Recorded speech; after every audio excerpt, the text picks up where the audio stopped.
clothes, you've got to look back to, what was it, about a week and a half ago now, where there were those peace talks.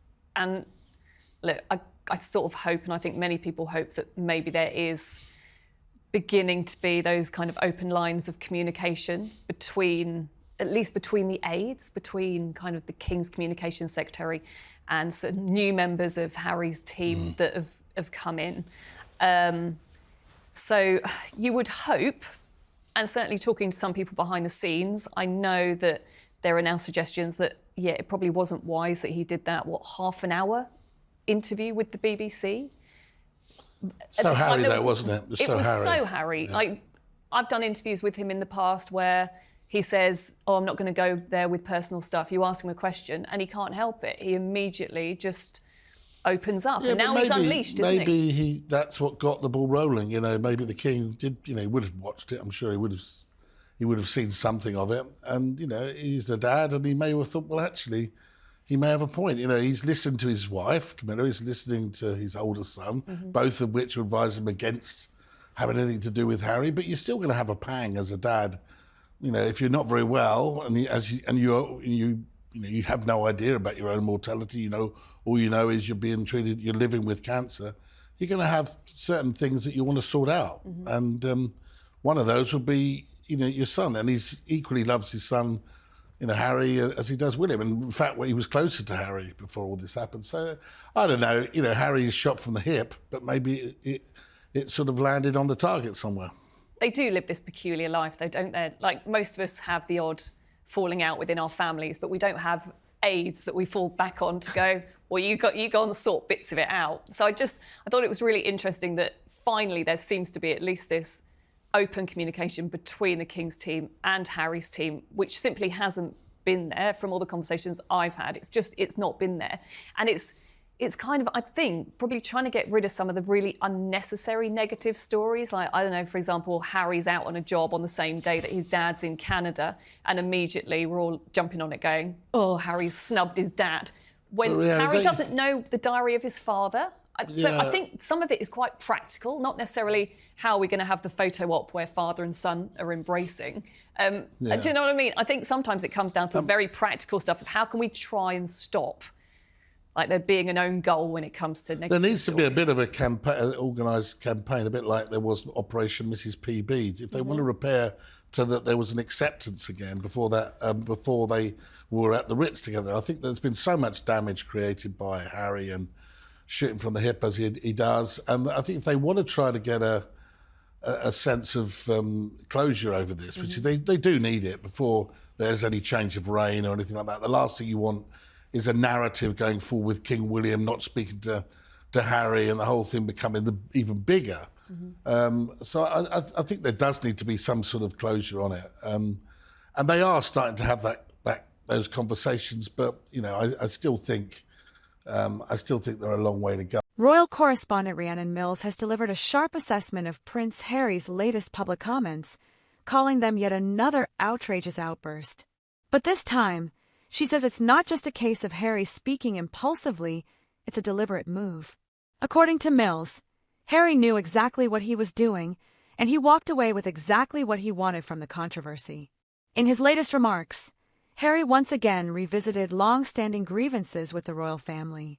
The topics may be familiar: his treatment by the press, his strained relationship with senior royals, and his perception of unfairness within the institution.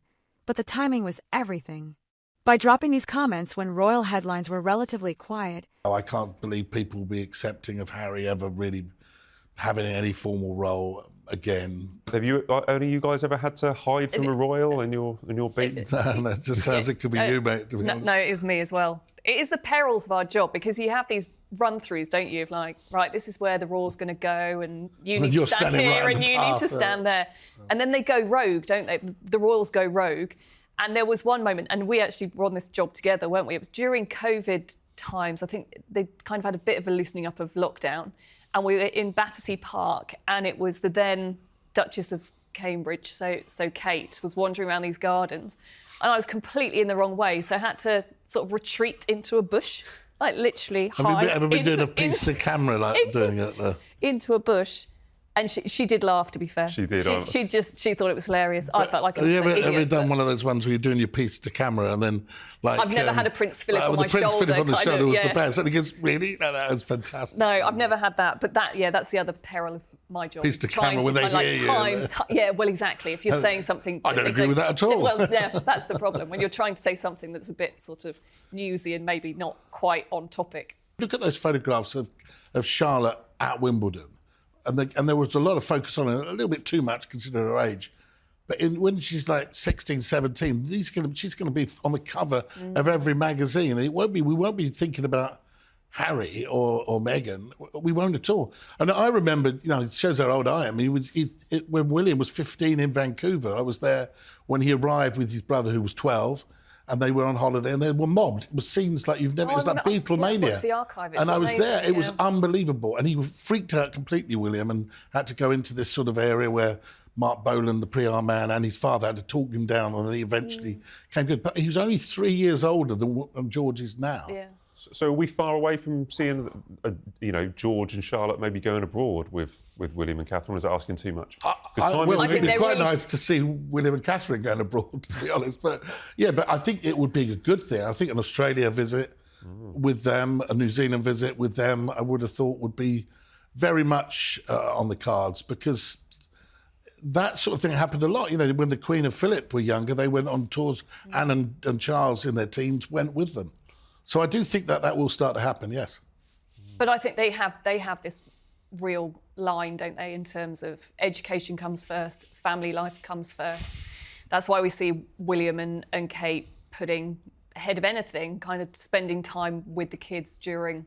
But I think if William was holidays. king and Catherine was queen, in a few years' time, maybe, they will definitely take the children with them. Harry made sure the spotlight swung back onto him and Meghan. Mills points out that Harry's move appears strategic. Instead of fading into the background, he reignited public debate right when attention was drifting away. Critics see this as a play for relevance, while his defenders claim it's simply him speaking truth to power.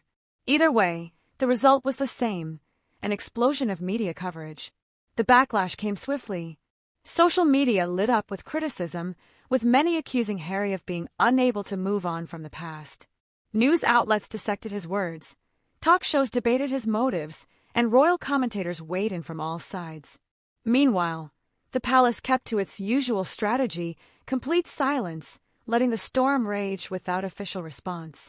As the Queen did and Prince Philip did. But also you're looking at shorter tours now. I don't think there's appetite from any of them to do these kind of... Well, there's no royal yacht. Kind of mega, kind of 3-week extravaganzas. Yeah. So Prince George is the future, but not quite yet. But I think we're going to see a bit more of him. Yeah.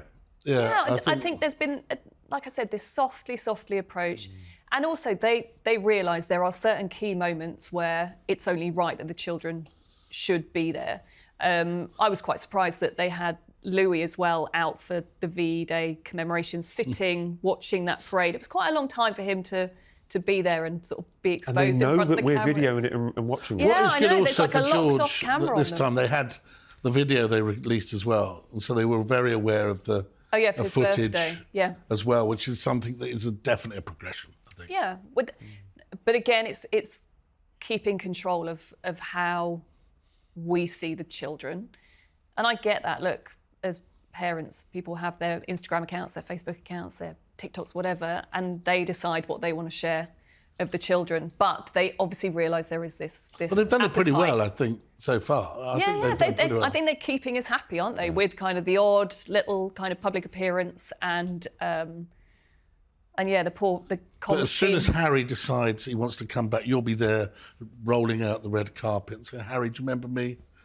I would just friends. be interested to see what the future there looks like. Right, just quickly, before we wrap up the show. Yeah. I don't know if you're like me, but I'm already thinking about my summer holiday. Oh, clocked out, yeah. All right, so the King and Queen have been at Sandringham this week. Maybe their final official engagement at Sandringham Flower Show this week before they go for a very long break up to Birkhall, then Balmoral. William and Catherine, we might not see them for a while. What are we expecting from the royals this summer? What are we expecting for the King and Catherine and William to do? Do we just want them to chill out and wait for a big September? What's your thoughts? King will be working every day.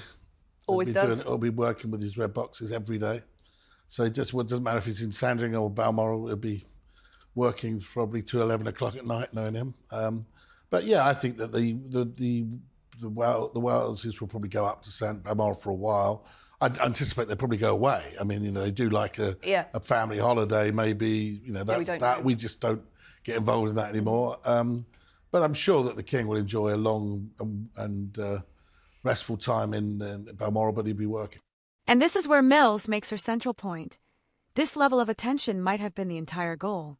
By stirring the pot, Harry ensured global coverage, renewed sympathy from some supporters, and another opportunity to push his narrative. It's a cycle that's worked before: controversial statement, public uproar, media spotlight, and one the Sussexes seem willing to repeat. Mills warns, however, that this strategy has a shelf life. The public's appetite for royal scandal is strong, but overexposure and constant negativity can lead to fatigue. If Harry keeps relying on outrage to stay in the headlines, the risk is that people will eventually stop caring.